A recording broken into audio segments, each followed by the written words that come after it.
नमस्कार दोस्तों, स्वागत है आप सभी का आज के हमारे करंट अफेयर के इस सेशन में। आज है 6 सितंबर 2024 और आज हम यहाँ पे अपना करंट अफेयर का टॉपिक डिस्कस करेंगे। तो चलिए जल्दी से सभी लोग एक बार क्लास में आ जाइएगा, सेशन को शेयर कर दीजिए। जिन लोगों ने अभी तक चैनल को सब्सक्राइब नहीं किया है वो एक बार चैनल को सब्सक्राइब जरूर कर देंगे।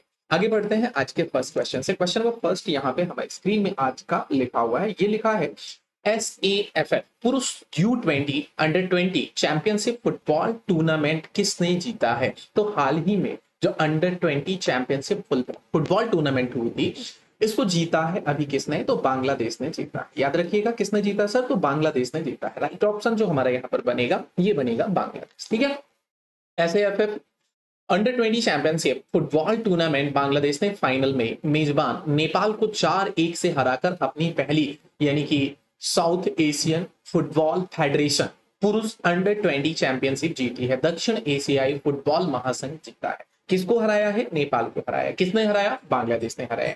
इंपॉर्टेंट है, जरूर याद रखिएगा। फाइनल में नेपाल के ललितपुर में ANF8 कॉम्प्लेक्स में जो खेला गया था, कहां पर? नेपाल के ललितपुर में फाइनल ये मैच खेला गया था। अगली बात करते हैं क्वेश्चन नंबर नेक्स्ट है। भारतीय पुलिस सेवा यानी IPS रहे ये अधिकारी राजविंदर सिंह भट्टी, ये दिखाई दे रहे हैं आपको रजविंदर सिंह भट्टी। रजविंदर सिंह भट्टी जो है इनका सशस्त्र बल का महानिदेशक नियुक्त किया गया है। इन्हें DG जो नियुक्त किया गया है ना, तो किस सशस्त्र बल का DG नियुक्त किया गया है? राइट ऑप्शन जो यहाँ पे हमारा बनेगा वो बनेगा कौन सा? CISF। जो ऑप्शन नंबर बी है ये हमारा बिल्कुल सही हो जाएगा। ध्यान रखिएगा, CISF का इन्हें अभी हाल ही में DG अपॉइंट किया गया है। अगली हम इसमें अगर बात करें, जो हमारा केंद्रीय औद्योगिक सुरक्षा बल है यानी जो CISF है, ठीक है ना, केंद्रीय औद्योगिक सुरक्षा बल के नाम से इसे जाना जाता है CISF को। इसका जो इस्टेब्लिशमेंट ईयर है यानी जो इसकी स्थापना है, यह स्थापना कब की गई है? तो याद रखिएगा इसकी स्थापना की गई है 1969 में। ठीक है, कल भी मैंने आपको इसके बारे में बताया था, 1969 में इसकी स्थापना की गई है। ठीक है, अगली बात करते हैं यहाँ पे इसका जो हेडक्वार्टर होगा, इसका जो हेडक्वार्टर है ये कहां पर आपको मिलेगा? तो न्यू दिल्ली के अंदर आपको इसका हेडक्वार्टर मिल जाएगा।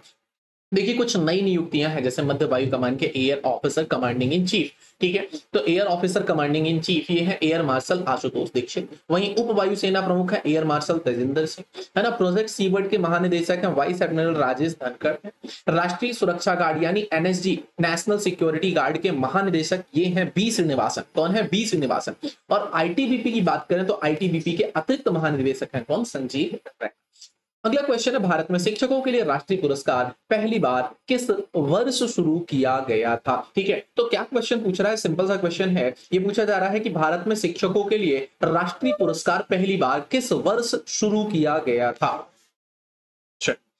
आंसर बताना है इस पे। जो हमारा राइट ऑप्शन बनेगा, देखिए 55 है, 58 है, 58 है, 62 है, 70 है और 85 है। ठीक है, तो राष्ट्रीय शिक्षक पुरस्कार प्रथम बार जो शुरू किया गया 1958 में शुरू किया गया था।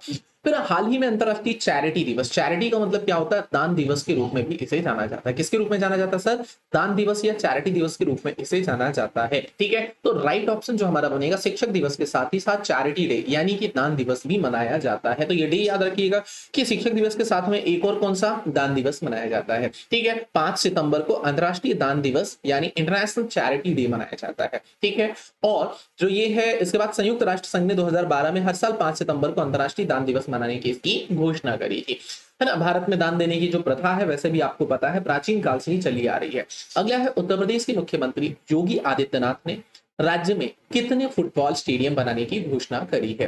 तो जो हमारे योगी आदित्यनाथ जी हैं, योगी आदित्यनाथ ने इन्होंने उत्तर प्रदेश राज्य में हाल ही में घोषणा करी है कि हम 18 कितने 18 फुटबॉल स्टेडियम बनाएंगे। कितने? 18 फुटबॉल स्टेडियम, 18 डिवीजन में 18 फुटबॉल स्टेडियम बनाएंगे। ठीक है, और इस प्रकार से 827 फुटबॉल मैदान बनाएगी।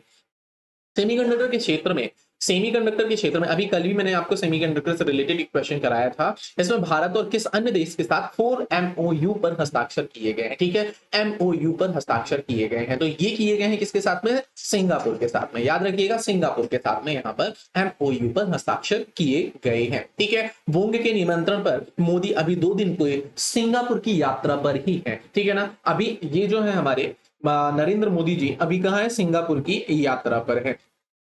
चले आगे, नेक्स्ट कुछ और फैक्ट्स देख लेते हैं हम यहाँ पर। देखिए, आप लोग जरूर याद रखिएगा सेमीकंडक्टर के क्षेत्र में किसके साथ में, तो सिंगापुर के साथ में, ठीक है ना। किसके साथ में, तो सर सिंगापुर के साथ में। इंपॉर्टेंट है, बहुत ज्यादा इंपॉर्टेंट है।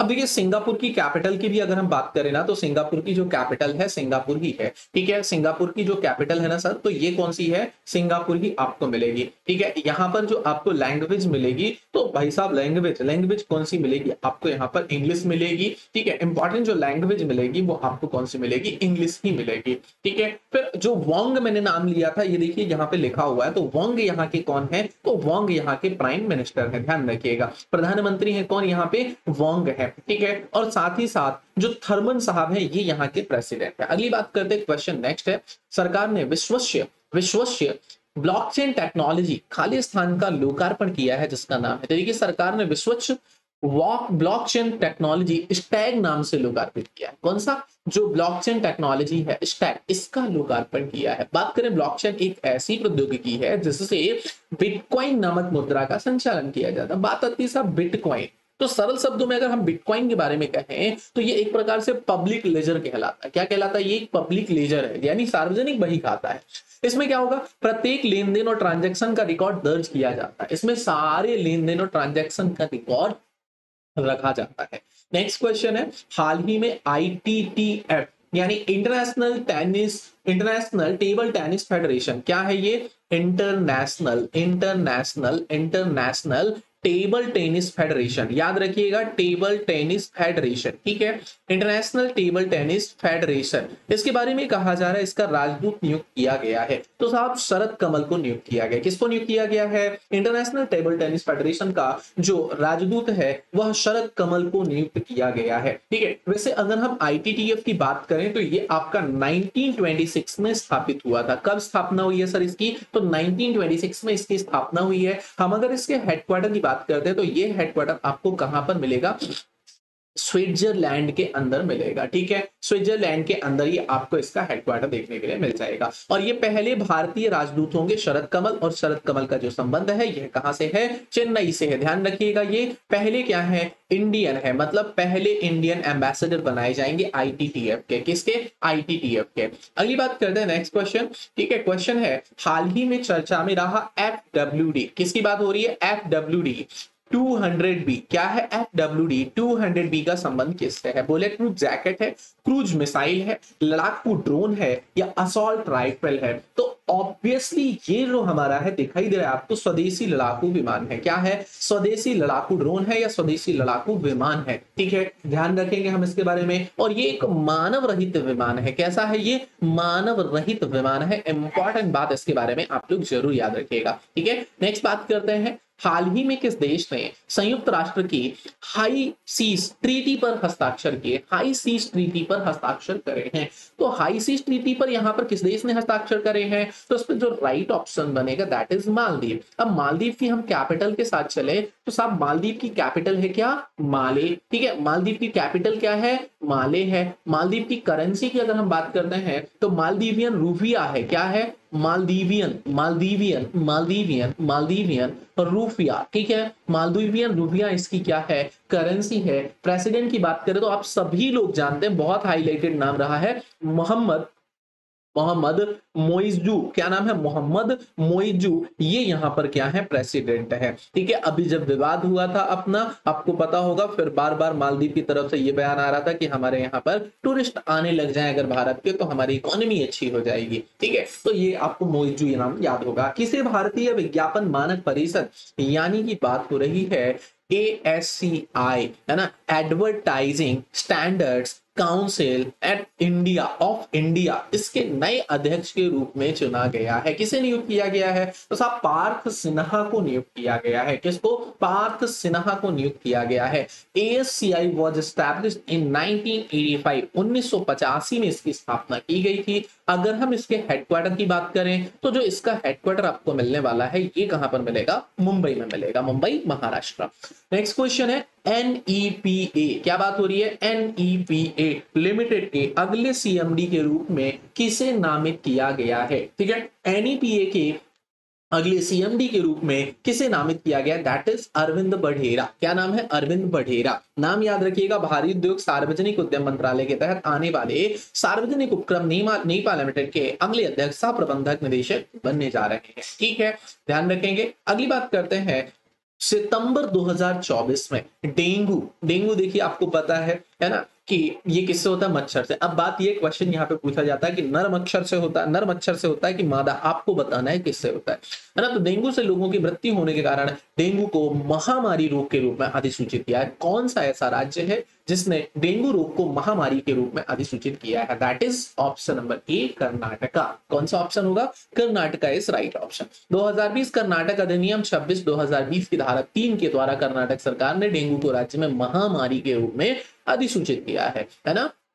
ध्यान रखेंगे, इसमें 25,408 मामले दर्ज किए गए थे और जिनमें 12 की मौत हो गई थी, इसीलिए इसे महामारी के रूप में दर्ज किया है। अंतर्राष्ट्रीय सौर महोत्सव है ना, पहला अंतर्राष्ट्रीय सौर महोत्सव का आयोजन कहां पर हुआ है? तो देखिए, पहला अंतर्राष्ट्रीय सौर महोत्सव की अगर हम बात करें तो ये मंडपम है ना, कहां पर? नई दिल्ली में। अगर हम बात करें भारत मंडपम की, किसकी बात करते हैं? भारत मंडपम की, जो बना हुआ है भारत मंडपम में, इसका आयोजन किया गया था। और संबोधित किया है किसने इसको? तो संबोधन दिया था किसने? एड्रेस किया था नरेंद्र मोदी जी ने। ठीक है, इंपॉर्टेंट है, याद रखिएगा। और साथ ही साथ इंडियन सोलर अलायंस की अगर हम बात करें तो इंडियन सोलर अलायंस 2015 में यहां पर स्थापित हुआ है। कौन सा? Indian solar alliance. Indian solar alliance जो है ये हमारा 2018 में स्थापित हुआ है।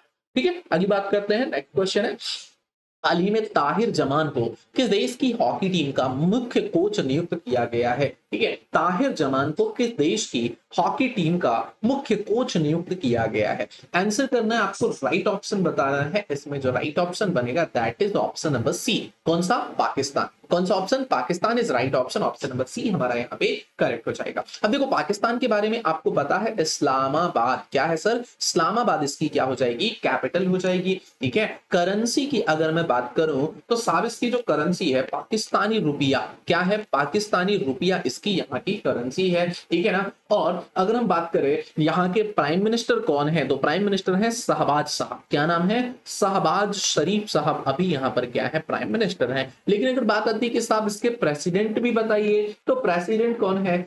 जरदारी साहब। आप सभी लोगों को नाम पता होगा, आसिफ अली जरदारी। क्या नाम है? आसिफ अली जरदारी साहब यहाँ पर अभी प्रेसिडेंट है। ठीक है, नेक्स्ट बात करते हैं, जो H2O है ना, मतलब हाइड्रोजन, हरित हाइड्रोजन इंडिया 2024 के अंतरराष्ट्रीय सम्मेलन का आयोजन, दूसरे अंतरराष्ट्रीय सम्मेलन का आयोजन कहां पर किया गया? That is option number C. बिल्कुल सही है इसका ऑप्शन नंबर सी। ये भी हमारा कहां पर? तो भारत मंडपम नई दिल्ली में आयोजित किया गया है। ठीक है, 11 से 13 सितंबर तक भारत में नई दिल्ली में आयोजित किया गया है। 120 से ज्यादा इसमें स्टॉल होंगे, 150 से ज्यादा राष्ट्रीय और अंतरराष्ट्रीय वक्ता भी इसमें शामिल होंगे। अगली बात करते हैं, हाल ही में मिशेल बार्नियर, ये है साहब मिशेल बार्नियर है ना, मिशेल बार्नियर की बात हो रही है। तो मिशेल बार्नियर को किस देश का प्रधानमंत्री नियुक्त किया गया? Obviously option number B is right. कौन सा हो जाएगा? France is right option. यहाँ पे फ्रांस में फ्रांस के नए प्रधानमंत्री का पद का दायित्व सौंपा गया है मिशेल बार्नियर को। अगली बात करते हैं, किसने पोषण ट्रैकर पहल के लिए ई गवर्नेंस 2024 स्वर्ण गोल्ड के लिए राष्ट्रीय पुरस्कार जीता, मतलब इनको गोल्ड मेडल मिला है। ठीक है, पोषण ट्रैकर पहल के लिए। तो महिला बाल विकास मंत्रालय को, किसको मिला साहब? महिला एवं बाल विकास मंत्रालय को। महिला एवं बाल विकास मंत्रालय को पोषण ट्रैकर मतलब न्यूट्रिशन ट्रैकर के लिए ई गवर्नेंस 2024 का गोल्ड मेडल मिला है। ध्यान रखिएगा। ठीक है, अगली बात करते हैं, हाल ही में 2 दिवसीय ग्लोबल आर्टिफिशियल इंटेलिजेंस शिखर सम्मेलन 2024 कहां आयोजित हुआ? देखिए क्या बोल रहा है, ग्लोबली बात हो रही है। सबसे पहली तो बात ये है ग्लोबल लेवल पर। ठीक है, आर्टिफिशियल इंटेलिजेंस यानी एआई का शिखर सम्मेलन का आयोजन कराया गया। एआई शिखर सम्मेलन का आयोजन हुआ है कहां पर? हैदराबाद में। ऑप्शन नंबर बी हमारा यहाँ पर करेक्ट हो जाएगा 2024 का। नेक्स्ट है अंतरराष्ट्रीय दान दिवस, अगेन वही आ गया, 5 सितंबर को होता है। हाल ही में किसने जल संचय जन भागीदारी पहल की शुरुआत करी है? तो जल संचय जन भागीदारी इनिशिएट हुई है कहां पर? सूरत के अंदर। और सूरत यानी कि कहां पर? गुजरात में। ध्यान रखेंगे, सूरत यानी कि कहां पर? गुजरात में। राइट ऑप्शन हो जाएगा नरेंद्र मोदी। कौन कर रहे हैं यहां पर जन भागीदारी पहल की शुरुआत? तो नरेंद्र मोदी। ठीक है, चलते हैं अगले क्वेश्चन में। पेरिस 2024 पैरालंपिक में भारत के सचिन सर्जेवार खिलाड़ी, ये है सचिन सर्जेराव। सचिन सर्जेराव खिलाड़ी ने पुरुषों की शॉर्ट पुट F46। कौन सा? F46 स्पर्धा में कौन सा पदक जीता है? तो साहब देखिए, अगर हम इसकी बात करें तो इन्होंने यहाँ पर अगेन एक गोल्ड मेडल लाया है भारत के लिए। ठीक है, ध्यान रखेंगे, शॉर्ट पुट स्पर्धा में 16.32 मीटर के साथ रजत पदक जीता। माफ करिए, कौन सा? रजत पदक आपने जीता है। इंपॉर्टेंट है ना? जो F46 है, F46 स्पर्धा में 16.32 मीटर के साथ आपने एक रजत पदक भारत के लिए जीता है। ठीक है, हाथ की विकलांगता वाले एथलीटों के लिए F46 जो सेक्शन है ये बनाया गया था। तो यहाँ पे आज के हमारे सारे क्वेश्चंस खत्म होते हैं। अगर आपको हमारी क्लास पसंद आती है तो आपको इसका पीडीएफ प्राप्त करना है तो ये हमारा टेलीग्राम चैनल है, यहां से आप लोग अपना पीडीएफ प्राप्त कर सकते हैं इस टेलीग्राम चैनल को ज्वाइन करके। और जो लोग पहली बार चैनल में है वो चैनल को सब्सक्राइब जरूर करिएगा। मिलते हैं आपसे नेक्स्ट सेशन में, अगली क्लास में। तब तक के लिए धन्यवाद। जय हिंद, जय भारत।